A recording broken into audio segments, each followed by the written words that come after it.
Do you often find yourself being taken advantage of? Perhaps you're often talked down to and treated as less than. Sometimes people can be harsh and judgmental, and you may feel as if they don't hold any respect for you. It's not always nice to hang around those who don't value you. So, if given the chance, it may be best to simply walk away and say good riddance. But if you find you are always being subtly treated this way, maybe you'd like to adopt some behaviors to gain respect. You can still be you. You just simply respect yourself enough to not let others walk all over you. Sound like a plan? Okay. Here are 6 ways to get people to respect you. Number 1, respect yourself first. We should all learn to love ourselves, and in doing so, give us the respect we deserve. Often at times, we can be too harsh on ourselves and let our insecurities and dark thoughts take the lead. But do away with them. With a little practiced self-respect, you can be on your way to thinking higher of yourself and loving you in the process. Many researchers, such as Herbert M. Lefcourt, state that having a sense of internal locus of control over our own lives is a key condition for our mental health. Locus of control refers to how much someone feels a sense of agency towards their life. Someone with an internal locus of control believes the things that happen to them are strongly influenced by their own actions, abilities, or mistakes. To practice self-respect, you must first allow yourself to say no without feeling guilty. Prioritize what is important in your life, protect yourself, and choose to keep only healthy relationships. It's key to not let others take advantage of you and make sure you get what you pay for in life. So if you're at an ice cream stand and you paid for 2 scoops of ice cream and only received 1, instead of brushing it off, simply ask that you received that extra chocolate scoop and don't feel guilty about it. It's just ice cream and you're hungry. Your priority right now is to satisfy your appetite. And guess what? Ice cream is the way. 2 scoops, please.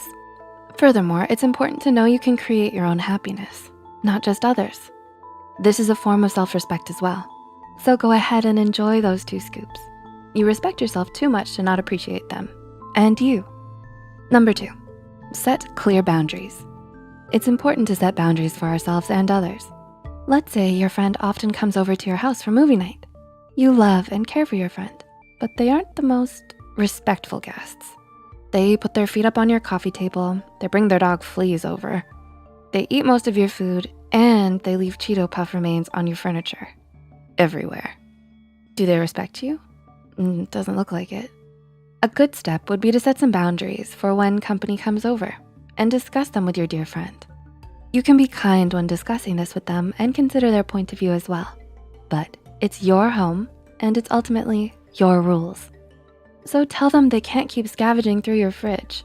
Fleas must be on a leash and to keep their cheese-filled hands to themselves, not on the furniture. And paws off the table, Fleas. Number 3, understand you don't have to be nice all the time. Who wouldn't want to be nice when they want to? But when you feel like you have to at the expense of your own happiness, it's not a good idea.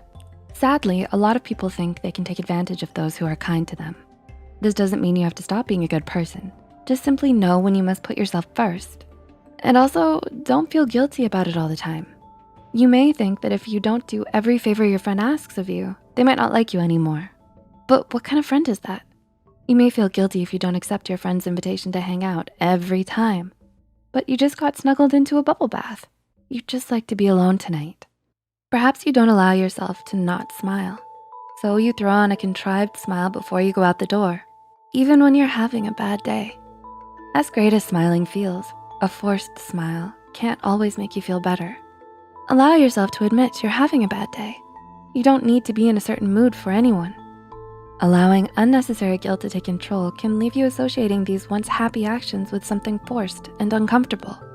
Practice assuring yourself that if you allow yourself the guilt-free time to relax first, you'll only feel happier when the time comes to hang out with your friend next. Number 4, speak up. Many of us often have shy personalities, so doing all the talking during a group conversation may not be our thing. But just because you're shy doesn't mean you should let others interrupt you. If others often interrupt you or appear as if they aren't listening, there's some tricks you can use to make yourself heard. First, try saying the name of the person you're speaking to mid-conversation. Similar to the cocktail party effect, we will often have our attention pulled back to reality when our names are heard. such as when we're at a cocktail party and hear our name in the distance. You know how your music teacher would always say your name mid-sentence to regain your attention? We're doing the same thing here. Another trick is to often use hand gestures and give an equal amount of eye contact to everyone. Using hand gestures grabs attention and strongly conveys your message. Eye contact? If someone was looking into the depths of your soul, you'd be bound to notice. Just make sure you give everyone equal amounts of eye contact. Maybe no soul staring today. Number 5, don't over-apologize. Do you often find yourself apologizing for something that wasn't even your fault? It may just become habit to say sorry when something goes wrong. You may only want to say it to not be unkind, but your words should carry weight, especially an apology. If you apologize too often, your sorry may be viewed as nothing to others who hear it too often. And unfortunately, over-apologizing can be a sign to others that you are submissive. Sooner or later, they'll assume you'll be the one to take the blame, or that you're too nice to speak up if they walk all over you. Some common things we unnecessarily apologize for. If you don't want to do a favor, don't apologize. It's a favor. If you have an opposing opinion, agree to disagree. It's your opinion. Stand by it. Remember, you don't have to be unkind. Say sorry when sorry is due, but be conscious of how often and how unnecessarily you do say it. And number 6, display confident body language. Confidence is key. That's what people often say, and it can be very true most times. If you want to command respect, a good way is to let your body language show that you can't be pushed around. Quite literally too. A strong stance and good posture won't send you toppling over if bumped into. So use good posture and stand up tall. Make good eye contact when listening and speaking. Crossing our arms is often seen as defensive, so it's best to relax them by your side. Carry your head high and eyes forward instead of looking to the ground. Observe the scene at a party. Don't be afraid to people watch. It's a party after all. And remember those hand gestures? Continue to use them while speaking, and you'll be as confident and respected as an Italian chef at a pizzeria. Mamma mia. Sorry, too much ice cream and pizza. Oops, not sorry.